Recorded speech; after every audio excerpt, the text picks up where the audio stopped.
आणखीन 13 तारखेपर्यंत पाऊस आहे. 11. 13 पर्यंतच का?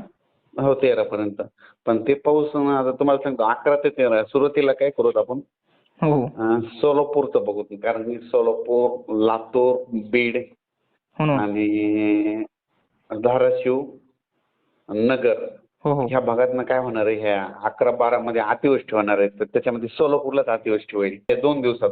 हो हो. सोलापूर जिल्हा, सोलापूर, पंढरपूर, तुळजापूर ह्या भागामध्ये हो ना, हो ना. अतिवृष्टी पाऊस होईल म्हणजे. हो. आणि त्याचा फायदा काय होईल, लातूरच्या ते मांजरा नदी आहे ना, नदी हो. मांजरा धरण आहे, तिला पाणी येईल तर त्याच्यामुळे लातूरला पिण्याच्या पाण्याचा प्रश्न मिटत आहे समजा. हो हो. सोलापूरमध्ये पाऊस पडणार आहे, तिकडे पुण्याकडे पाऊस पडणार आहे, तर उजनी धरणाला पाणी यायला सुरुवात होईल. उजनी धरणार पण का? हो, आणि तिकडे पुण्याकडे पाऊस पडणार आहे. हो तर त्याच्यामुळे हे तिकडे जास्त पाऊस पडणार आहे. आता ह्या 3 दिवसात 11, 12, 13 हो. त्याचा आपल्या मराठवाड्यात तर जोरदार पाऊस आहे आज पण.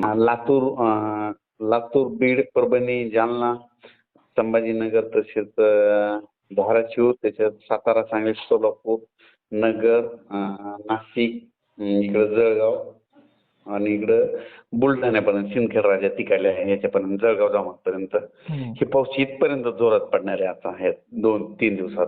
आज आज उद्या परवा समज. हो, या 3 दिवसात म्हणजे इतक्याच भागात पडणार आहे.